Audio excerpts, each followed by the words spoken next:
Again, my name is Wenix Red Elk. Wenix means an echoing from a mountain canyon as it rises out of the ground. I am a third. My last name is Wallowa Elk or Red Elk. I am enrolled Umatilla, but I'm majority Cayuse, Nez Perce, Colville, Umatilla, Ojibwe Cree, white from my mama. She got a little bit Seminole in her. But I'm really thankful to be able to be here and to speak on behalf of the tribes. I am the Public Education Outreach Specialist for the Department of Natural Resources for the Umatilla Confederated Tribes and Cultural Resource Protection Program. And when I first started, I was kind of pulled in on the side where my boss Tara, Farrow, Furman, and Linda, they're like, come on, we're gonna go up, meet Brosnan and them, and we're gonna go check this land. So we're really excited. All right, we get to go check some land in Wallowa, because as children, I was coming over here every year with my father, William Red Elk, and my grandmother, Atwai, Margaret Red Elk. Actually, they're both gone now. But when we would come over, they would talk to us on the way up. And they always said that you are Wallowa band. You are Looking Glass band, because we're descendants of Chief Looking Glass. You are Joseph band. And so our people were from here, so they always brought us back here. We always came to Joseph. And when we came to Joseph, there's a lot of times I remember coming over and I'd wake up on the Imanaha. And they would roll us out in the middle of the night into tents or whatever we had, and my dad and them would be pulling out trout in the morning and cooking those trout. And I remember always coming up there with them. At one time I was married up here at the top of the mountain because I had lost them and I wanted to be closer to them at that point. When we started coming back, I was very excited because we only heard stories of our people always gather and harvest from there. They fished from there, they hunted from there, they gather roots from there. And we heard in third generation. For my dad, for my grandma, and when I say my grandma was in her 80s. She had her kids late in life, so she'd probably be 3 or 4 generations out. So when they talked about coming up here, we were very excited because we're going to be able to bring our kids back here to be able to harvest. So my daughter's not hearing it from a 3rd or 4th generation. Her memories are going to be of that, her gathering here. When we first came out, we came out to Paul's land. And he was very nice. And when we started walking out there, the first thing that we seen was the house, the Lomation, which is this one. And we know these roots when we see them. She's a little different. She was shallower. Her leaves were different. The spacing was different. The taste was different. She's still Lomation or Couch, or what we call her, but there's different species. In areas that we go, the more that we get into areas or unlocked or locked land areas, we come across our sisters. We call them our sisters because the roots and the berries are our sisters, and the fish species and animal species are the brothers and the men's food. We both take care of them in specific ways. When we're looking at this, we harvest related to this seasonal round. And there's a couple things that are off in the seasonal round. But when they first made this, it kind of just a picture that shows that when these seasons come, when you're looking at the end of the year, December, you have that winter solstice, the darkest day comes, and our people celebrate that. And at that very end of the day of the winter solstice, when all that's done, the world turns over. And when she turns over, because she's dormant, she's sleeping, mother's sleeping, and she's preparing those foods within her. And then as she turns, the sun comes back and she's starting to prepare, and we prepare too. So when we talk about those foods, we look back at the teachings that we have related to Tamanwat or Tamawat that talks about the foods and the things that we do related to those. In that story, it talks about the water is the first of all things. When Creator was creating everything in the universe and the earth, he placed everything, the stars, in specific orders so people would be able to follow constellations and follow the seasons as the patterns as it changes. and then placing those animals, plants, people on the land. When those things were placed on the land, and this fact, I'm telling you a really quick version of it. When everything was placed, they gathered in an area where all things were found. And at that time, the nusach, the salmon, they spoke first. They were the representatives, related all the fish species. They said, I'll give my body to people in return that when I come back up to the rivers, you will honor and celebrate us in a specific way. And to this day, we continue to do that. And after the nusach, the salmon, it was all the other fish species from the time that they come in their season, all the way down to the shukka, all the way down to the mussels. Then after all that passes, it goes to the other brother, which is the Yamish, came forward. In some areas, they set that different on the table related to the area of the timing of the foods. The Yamish came forward and said that my hide will be your clothing, my bones will be your tools, my hide will also be your drum that represents that heartbeat of all living things. Even the earth has a tectonic pulse, it has a heartbeat. And we're in unison with that. And the way we follow those things. You'll have that drum to be able to sing and pray for us. After the deer, it was all the other animals came forth, all the way from the four-legged to the wing. Then the next came forth with the women's foods. Celery, she's first, but bitterroot, piache, she spoke. She talked about what she was good for, also for women. She's also good for women that have babies, that when their milk are not coming in, there's nutrients in for her. So when you're looking at these foods, there are also medicines for that. They had everything that they needed related to the foods. Then it was all the way from the bitterroot, from the chaush, panku, luksh, and went all the way down. And they're usually placed on the table in the area that they come onto the land. Then after that came forth, the huckleberries came first. I think the huckleberry is the oldest. Sometimes they said it a little different, but in this story, the Wiwinu, she spoke related to those berries. So when you're looking at that story, it's talking about them giving their life in return. We are their voice. The Creator took their voice, gave it to us, and then we are also their protectors. So every year they come, and we follow them. So when the seasons come, when the foods are there, they do not wait for us. We have to go to them.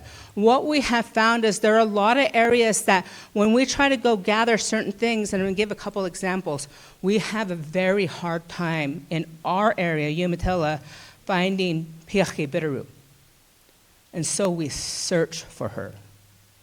There's only a couple areas when they go out for a feast, and they try to save that place for feasts, because if they overdig her, she's not going to be there. So this is the one we really hunt for. Every time, all day today when I was going out, we were looking at along the ridges. We know the couch is there, but man, we're looking for this one. I thought, come on, please. Come on, let's find her. But they did find her here a few years ago, and she's different. Go ahead and switch that slide. Oh, do I got my own switcher? So I'm just talking now. They said we had to drop some slides, so I'm just talking now. When we do look at these foods, we look at the relationships, the things that helped us protect these foods. We have always had the right to hunt, or to fish, to hunt, to gather, to practice this way. Our tribes never surrendered that right. We reserved them by signing treaties. When we sign the treaty, this is an example of ours, and each tribe has a treaty, and they're a little bit different. And they have own policies that regulate their rights too. And they're different from tribe to tribe, and that depends on those tribes, that how they want to manage their own resources. So for us, when we combined in 3 tribes, the Umatilla, the Cayuse, and the Wallowa, joining the Confederate Tribes of Umatilla Interreservation. When you look at Lapway, they're Nez Perce Nation, they are one. Warm Springs Confederation, you have multiple tribes. And so when you see nations, it's one, and the other ones have multiple. So when you're looking at that, we have 6.4 million acres, and all of our tribes that are coming up here, like for us, we have those ceded territories, usual in the custom areas. We have our territories come into Wallowa, and they come up above, which are those usual and custom areas. This brown area represents the Umatilla tribe, the green area, and then this is the 6.4 million acres, but we also have that usual and custom area. Then we have cross boundaries. Umatillas and Nez Perce boundary territories, they cross like this. We have those shared use areas. But then we also have our Colvilles, who are Wallowa Band descendants that have Umatilla, Nez Perce, and a lot of that Colville is the Cayuse Nez Perce blood, because when they were in battle, they moved them up there. So they say it's Colville, but majority, that blood is not Colville, it is the Cayuse Nez Perce, from what I was told from my elders. They go, we have that Colville blood, but you know where that comes from, don't you? And so they kind of like tried to school us during that time. But when you're talking about the foods, they are protected by treaty rights.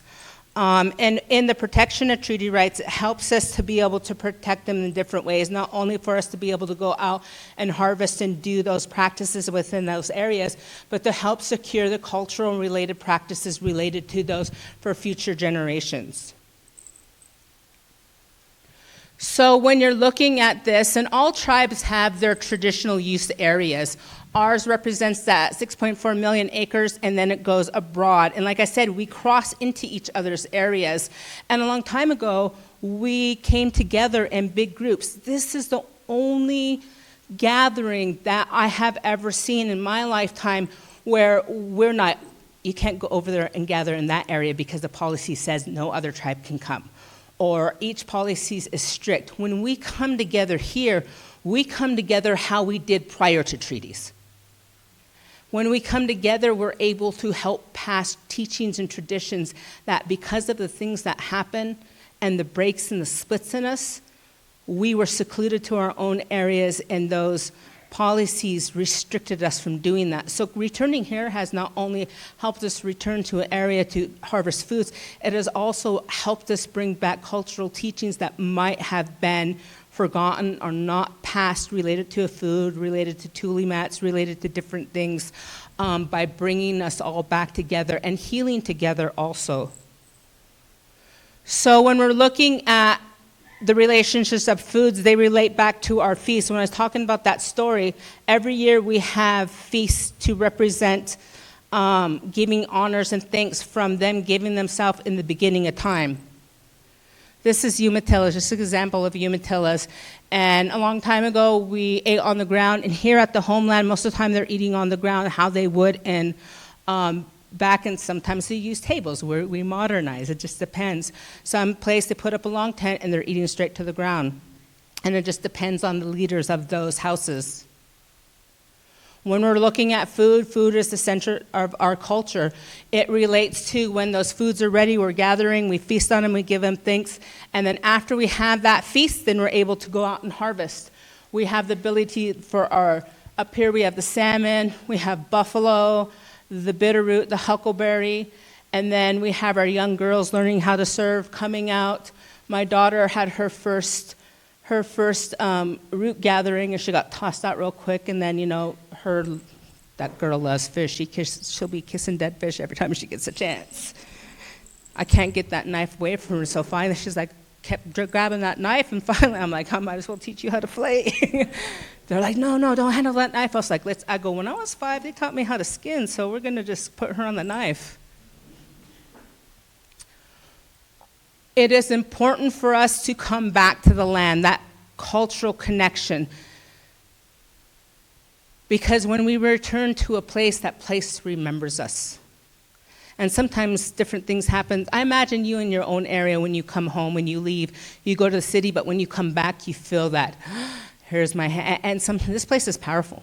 It has very powerful areas when you're out in the middle of the mountains and you come and you see across and you just hear everything. You see the meadowlarks, you see the elk, you hear the bugling, and there's just something that resonates when you hear the nature, or even if you're out there and you have animals out there when you're bringing them in, and this land has its own voice and its own strength and power. Even when storms move in and come out. You see life come and go and come back. And this area speaks to us in a lot of different ways. I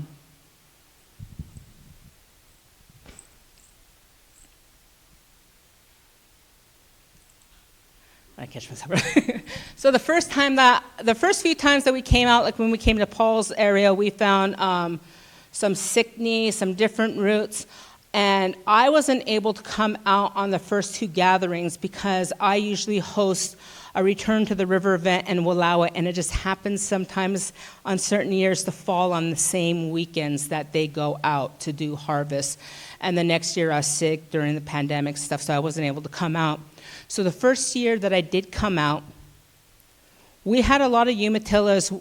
They had to stay back that time because they were doing other memorials and other things that even when we have the events, we have a lot of people that they're doing other things related to their foods or memorials or namings or things that might prevent them from 1 year versus them to come back out the next year.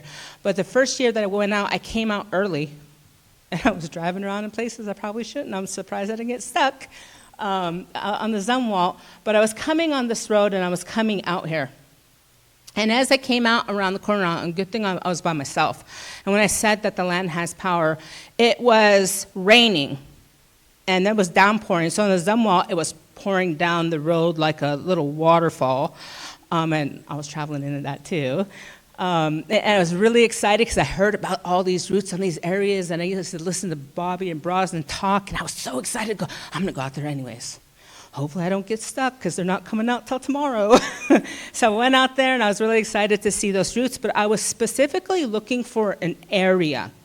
I was looking for an area that when I brought our people out, because as a public education outreach specialist, I bring out people for excursions to go out to the land to help get them back on the site. So I usually have little kids, middle kids, people that have returned home that haven't gathered for a while, elders. Some of them can't walk far. So I'm looking for a site that we can pull up on and my elder can step out and dig. We can just walk them to a chair or even just set up a tent so they can be there with us. I'm looking for an area that's pretty open so when I have our littles on the ground, we can see far to make sure there's no predators coming, too. I'm looking for an area that don't just have one route. I'm looking for multiples. One of the areas that I eventually found, it had multiple routes. It also had a little bit of timber, so I knew that I could get my elders in areas if it's too hot, there's a little shade. I can teach lowland, highland, and I could educate on the ground at the same time. So I'm driving out here on this road, and it was raining. And on the very back, the storm was passing, so it was black on the backside of those hills. And the sun was shining on the opposite side, but it was still kind of mist. The mist was rising. And the sun was hitting, and the land was just glowing. It's like Ilakai, like this healing, like this light that's coming out. And when you're talking about the land that Tichamna. And I remember when I seen it, I'm driving, I'm like, and I caught this, it was like something like hit me. And I just started crying, and when I say crying, I started crying. I had to pull over, and I just sat there and started crying. And then I heard kind of like a song, we sing a song. And they say that you sing that song. I started singing that song, and I was crying. And then I felt like I was kind of coming out of my body. And so then I started praying. And when I was looking, I was thinking, I wonder when the last time that me and my ancestors or through me have been on this part of the land. Was it when they were running? Why did it hit me so hard? And then I started praying. And I said, because, I didn't know who was around or how I got hit like that. And as I'm praying, all these hawks started flying down and sitting on the post all along the fence line. And I know if you guys are out there, you see those hawks and those eagles come down sometimes, and they sat along the fence, and they're all coming as I was praying. I was crying. But I was just like, please help guide me to a really good area. I'm finally going to be able to bring us back out here. And next year, I'm bringing our little kids out here, our elders. Please help guide me to a good area. So after I got all emotional, this is my ancestor. This is Wenix the First. And this is red elk. And so when you're looking at them, they used to be over in this area. Wenix used to reside on Ontario on the Cottonwood Creek side, and she would go back and forth in between the show bands.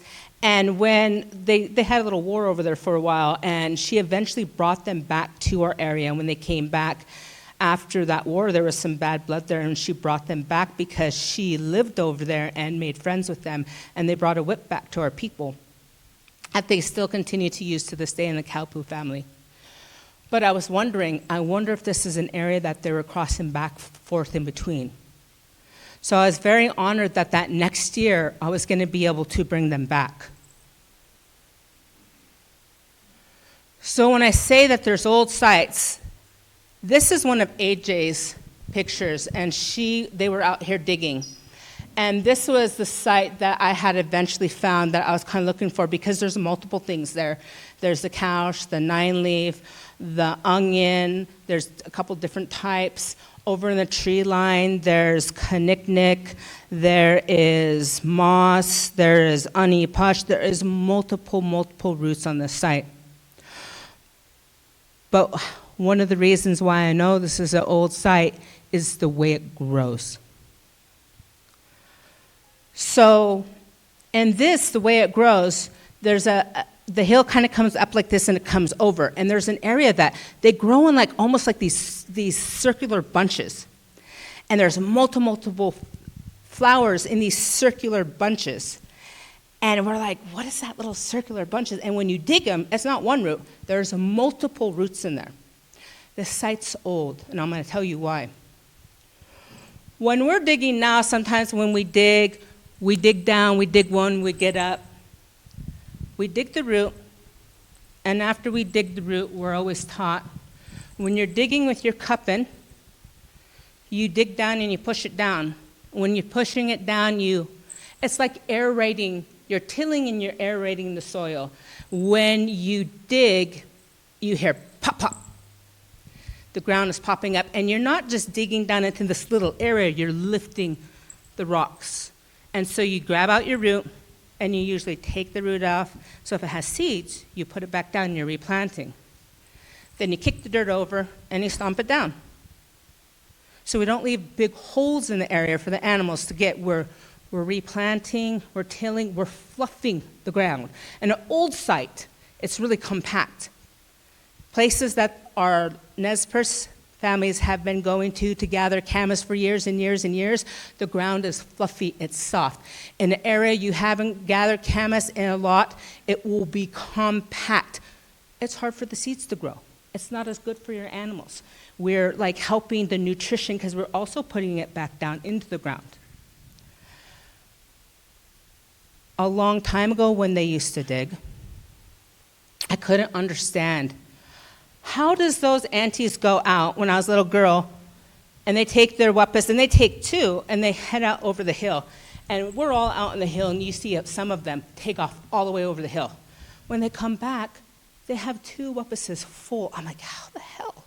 I only got like a bottom part of it.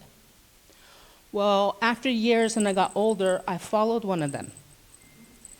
And when I followed one of them, I was kind of watching. And at the time, it was a man, but his sisters and them all go out and they all gather the same. And he looks at me and he kind of laughs. He said, when you're down, he said, don't come back up. He says, you stay down, you dig, and you run it like this, and you grab them, and you keep going and you stay down. You're wasting your energy every time you come up. And the other thing I noticed is that he held on to his tops. He didn't put one down as he was walking, and as those old aunties for 40 years and their aunts and their grandmas would head over the hill to that same little area, they were putting their tops down and taking the whole thing and putting them down in one hole, multiple seeds. Within a seed top, looks like a little tick. We were talking about Tick Hill today.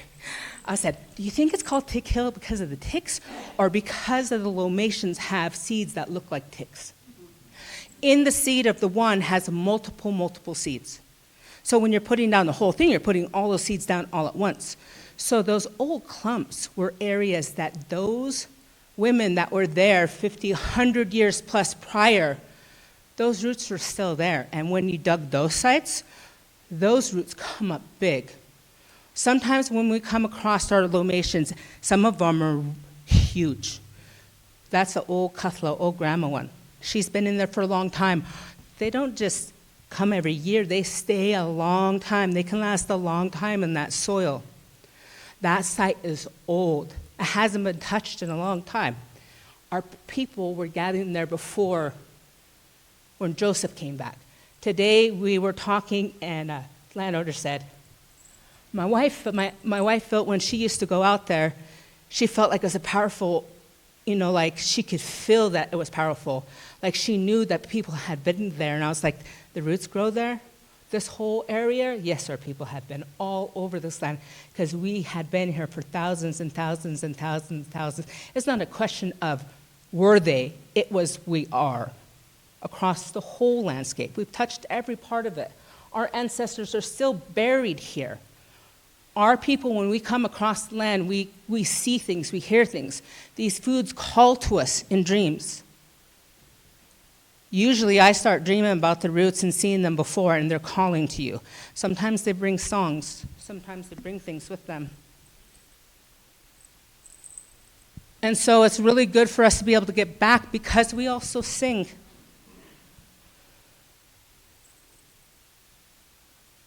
In this area, we have found a couple roots that are only specific to this area.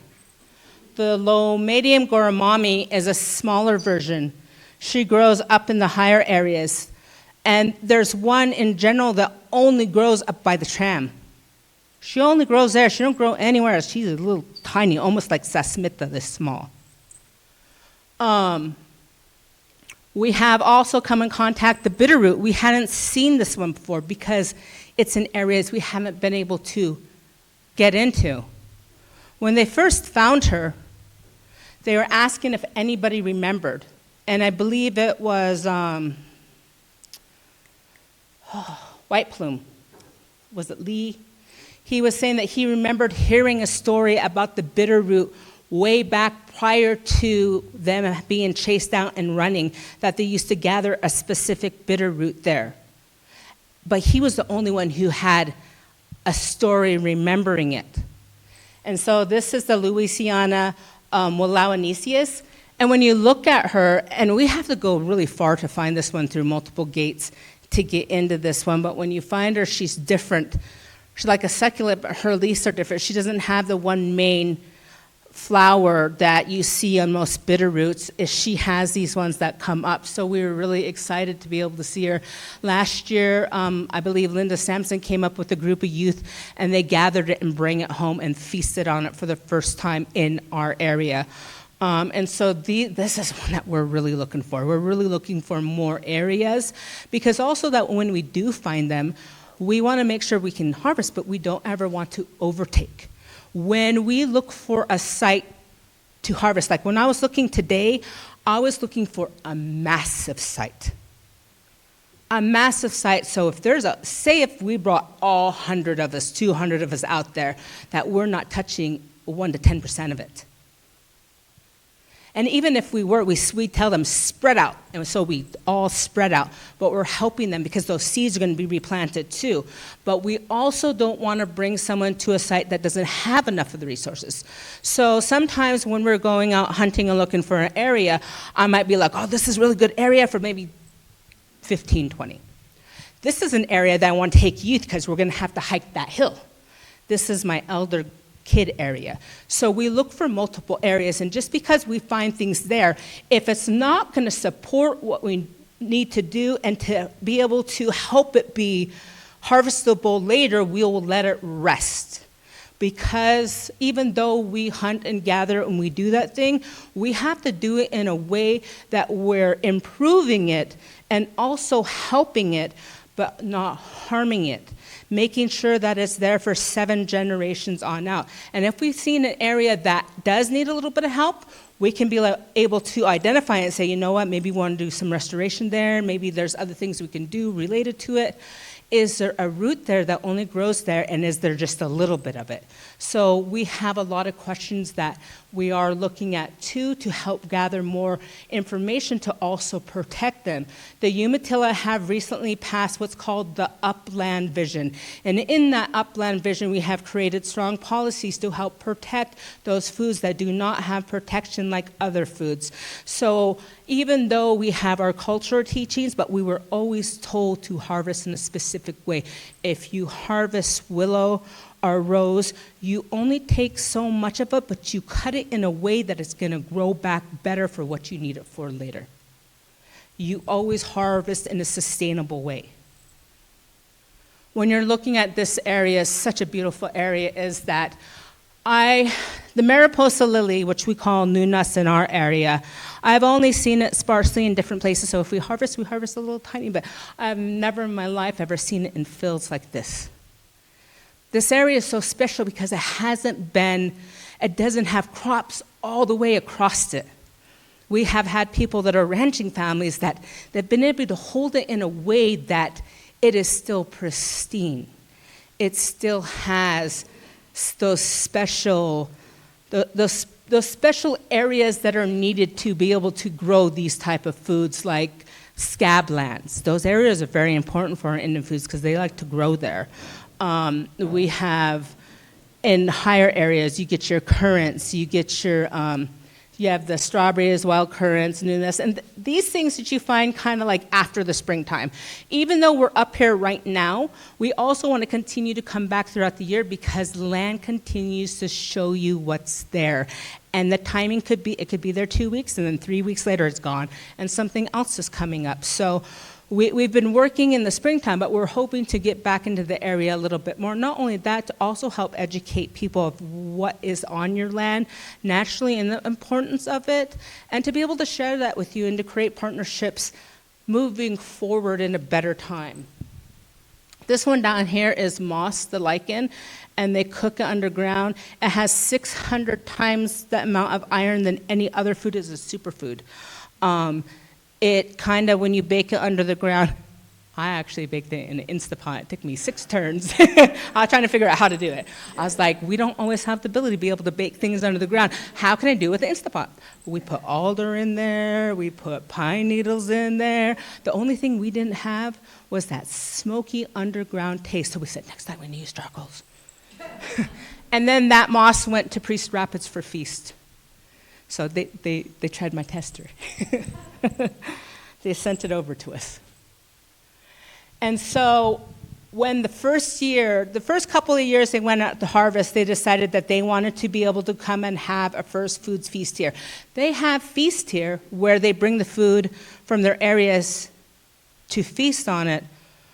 But this year we decided to go and harvest the foods from here, feasting from here. Warm Springs has a feast from their area, Rock Creek, Yakima, Colville, Nispelem, Omak, Nez Perce. Maybe there might be a couple places, Kamei. Some areas, even though Umatilla has a feast one weekend, you have another family that has another feast the other weekend. So when they feast, they're gathering the foods from those areas. This was the first time they had feast here from this area prior to Joseph running, when they got chased out.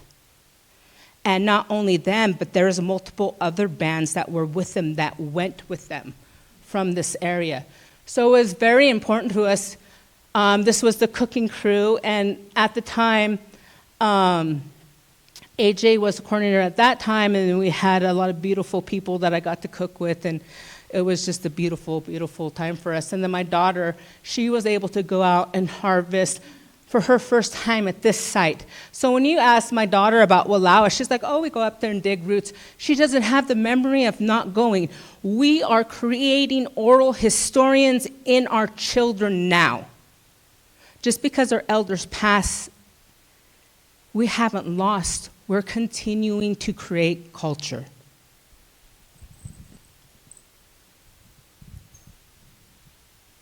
One of the things that we didn't have in our area was camas, and we had to reach out to some of our sister families over in Lapwai to help. And we had one girl that her family continued to do camas, and she was a young girl. She went from being the young helper to canning to leading us and having to constantly reach out to her family to say, how do I do this? So she became, from when she was just a student helper to leading us to help bring it back and to restore it.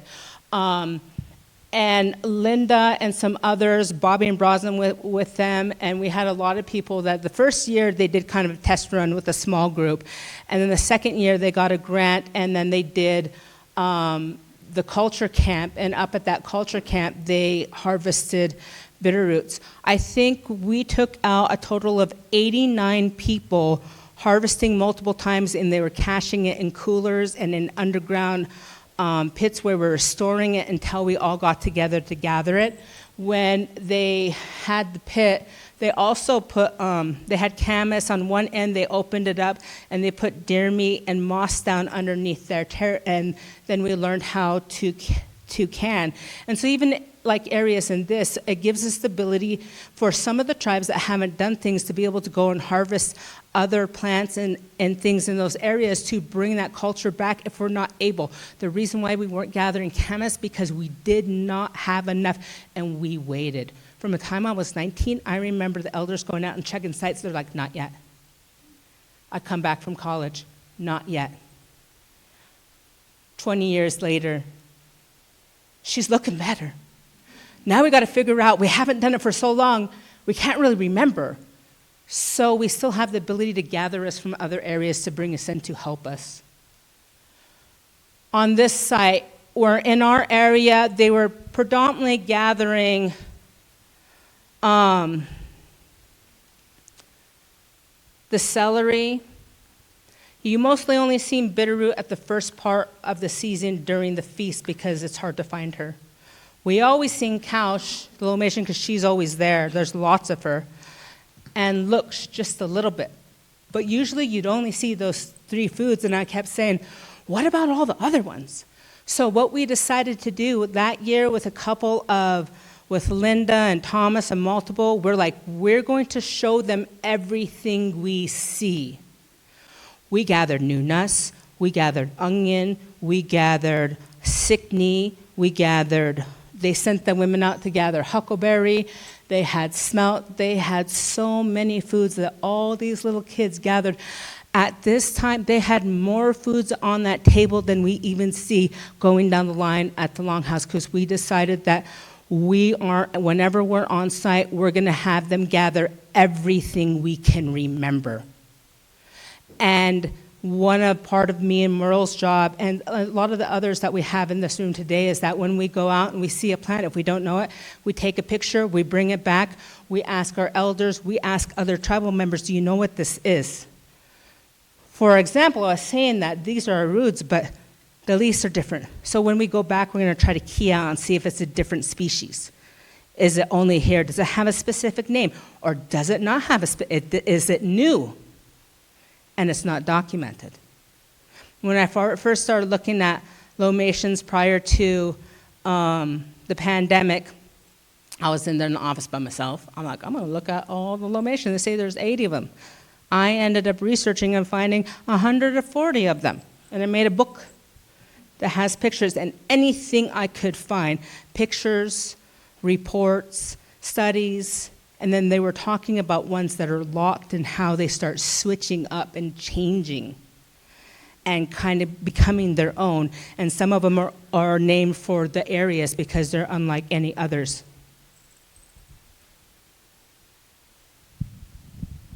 One of the other ones we reconnected to is Wapto. I would love to be able to find her in this area. But we have to get into an area to find what's there and what's not there. We looked for this for about a year, and we reached out to the Oregon Fish and Wildlife, Washington Fish and Wildlife. We finally located her up on the Columbia of the mouth of the Yakima, and so this is, we're going to go look for her. So this is the first time we all jumped up and we got together, and we went out to find her, and it was the first time we dug her.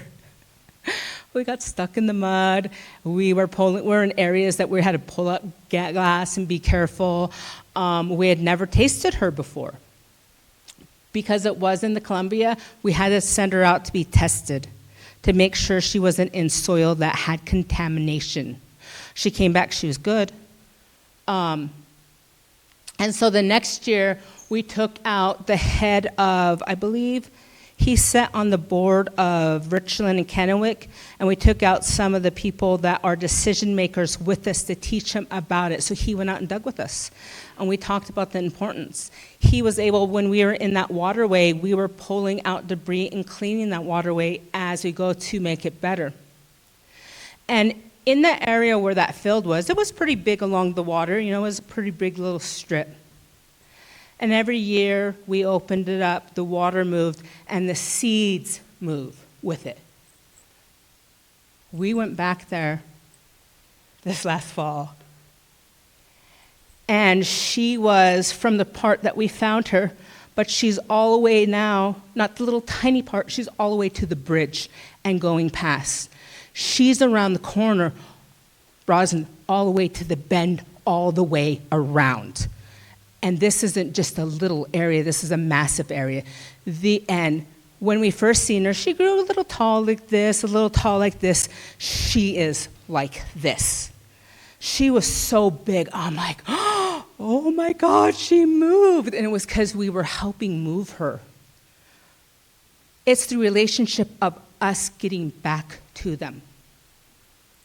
When songbirds are found on a site where there's foods, or where there's plants, the production of them is more better. If you go to a field and all of a sudden that they've done studies that the songbirds are no longer there, they start noticing that the plants aren't doing as well as they were when the songbirds are there.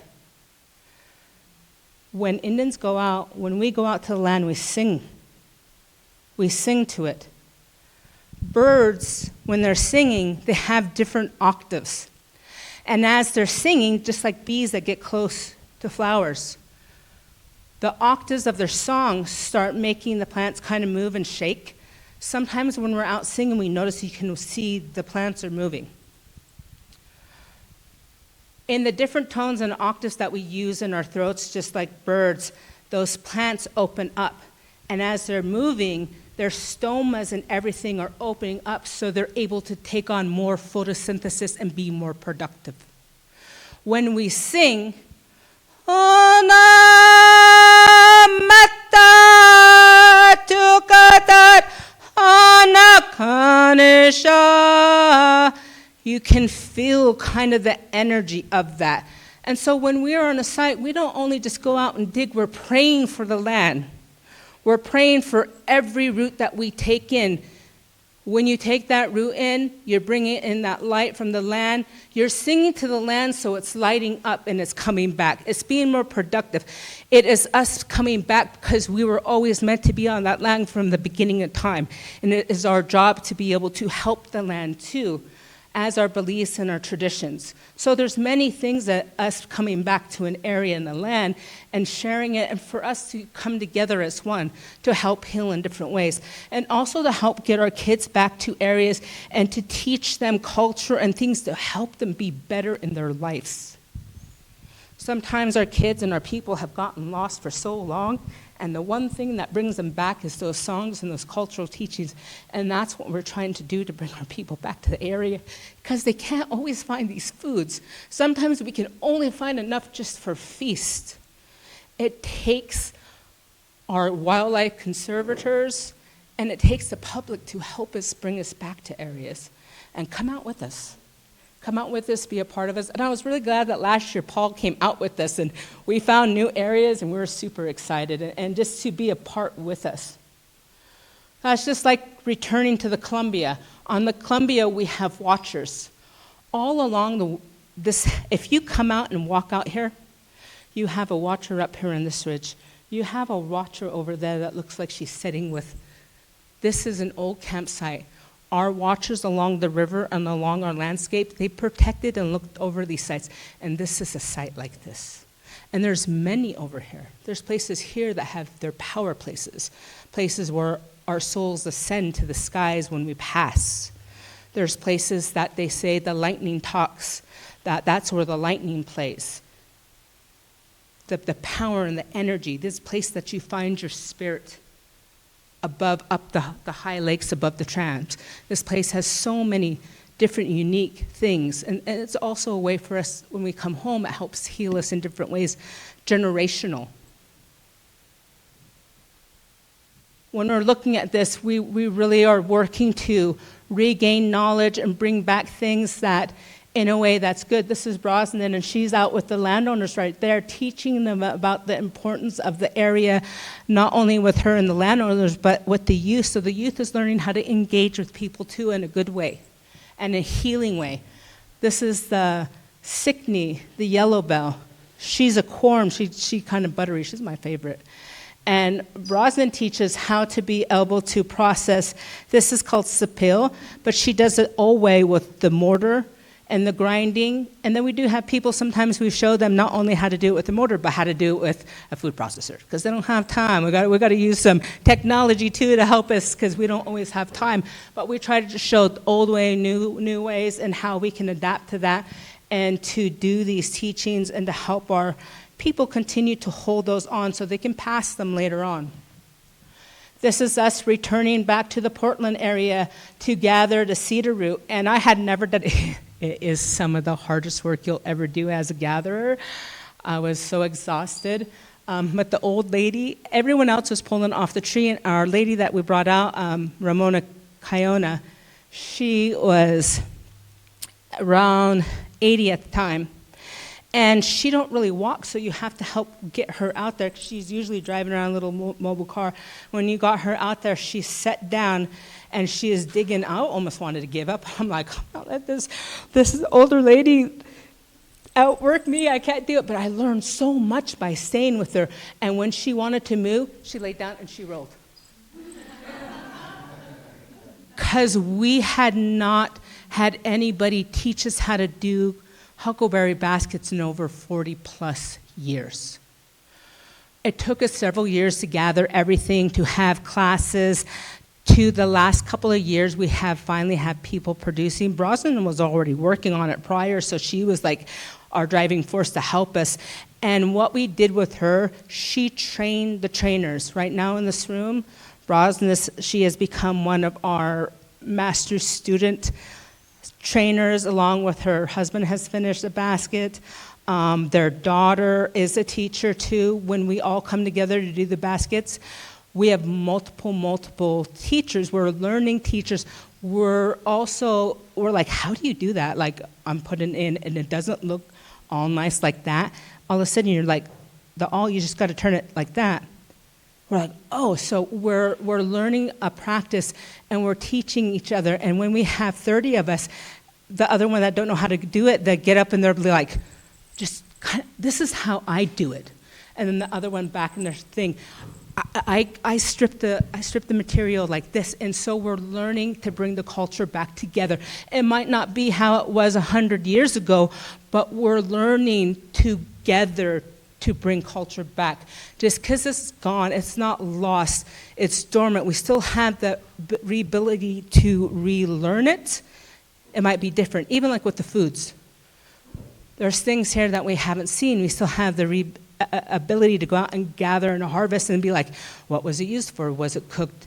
Was it used like bread? Was it ground? Was it dried? Was it used as a medicine? And so we're still learning too from everything that removing us removes language, removes culture, teachings, but we still have the ability to come back and relearn it. Our culture is durable, even though like the Columbia was changed, where you don't have Celilo falls like this, but they still have scaffolds. They have different types of gill nets. We are adaptable to the areas as they change. Even with climate change, it changes how you gather and harvest in certain areas. Some rivers are different, your gear's different, just like when you go and gather. That might be different, but it changes, but we still are here to do these things. We will always continue to be here. With huckleberry, we're not able to burn the logs like this because the forest is out of whack, and it's hard for us because they took the cultural burning out of the system, and now we have kind of a big mess because we hadn't been burning and managing those lands like we did with fire a long time ago. We have these areas now when the fire moves through, it moves through hot because there's so much fuel.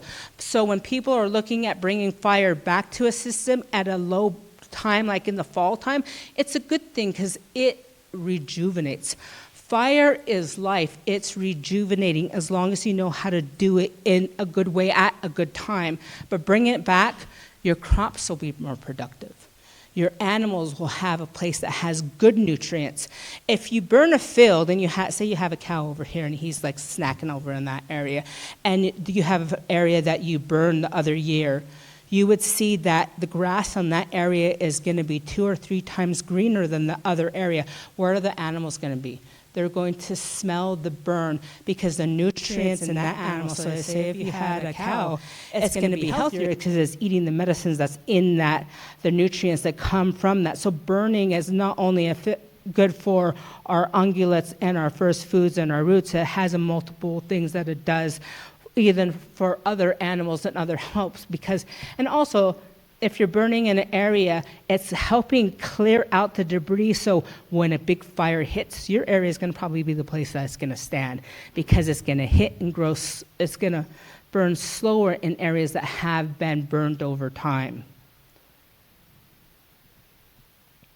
We are a first foods associated culture. With that, we have the ability, and because we have treaty rights and the rights that we have been able to reserve and we keep, it gives us the ability to go out to access these areas in those open and unclaimed lands and the lands related to our rights that we have related with those treaties. But it also gives us the right to be able to work with other landowners and people that might be willing to help us get access to areas that might be landlocked, and to create beautiful partnerships working forward. That's what we're looking for. The ability to harvest also gives us the ability, once we gather, to prepare them to teach others, not only our own children, but the outside world about the importance of that, sharing that, consuming, and celebrating that. We're working so hard to make sure that we are teaching in a way that secures those cultural practices, but also teaches others to help looking at bringing foods and natural resources back to the land to fix those ecological processes in those areas, to be productive not only for us, but for the land that we all lived in, the home that we all love, the places that you have that are important. That's just like, I always like to look at it is that we don't want to be just teaching out of a book, or our foods don't grow like gardens because it takes 6 to 7 years for Nunas, the Mariposa lily, to be harvestable. It takes time for our roots to be harvestable. When the huckleberries come in, it might take her anywhere from 6 to 10 years to be productive once it starts regrowing. So our plants, they take time. They need a large, vast area to be able to have these beautiful food gardens that are there. That's just like a heart. If you're a hunter or a gatherer, you can't say I'm a fisherman if you don't go out and fish, but you prepare it all the way. You got to fish, you got to take care of it, clean it, and be able to eat it. A hunter, they got to be able to take the animal, kill it, prepare it, be able to, in a good way. If you don't know how to gut, or you're just killing something, you're not a hunter. That's not the way it is. Our little girls have to be able to dig their roots and process them all the way to be able to be called food gatherers and providers. A heart surgeon can't go and say, I'm a heart surgeon, unless they've gone into surgery, opened that person up, and the person lived and they walked off and they repaired them. We don't want to do something where we're just telling about it. We have to live it all the way and to be able to pass that down, also to help us throughout, to be good people throughout the time too. Thank you for taking the time to listen to us. And we do have some people that give some testimony on more of the personal side of what they see when they're out here in this area. And we would really love to be able to go out and work with you and just take some time, maybe show you what you have on your area, why it's so special. And we would love to be able to bring people back. Today we found some sites stunning. I was so happy when I see that site. I was like, oh my God, this is it. This is what we've been looking for because it's such a beautiful place. And she was just showing herself. She's just currently showing what she has there. But it's a place that's a safe space to be able to gather. And it's close to here. And because we're out of here, instead of having to drive all the way to Zumba, and it doesn't really matter. We're still going to have people that are going to go all the way out to their favorite spots. But to have somewhere close, these are places that are down close right now. They become ready quicker than the higher places. The roots here now, they're getting ready. They're a little bit solid. When we come back, if we come back early, we know they're going to be ready here. The other ones will be ready, but further up, they might be still kind of coming on. It gives us a longer time to be able to harvest them in this area because we have to come so far too. But thank you.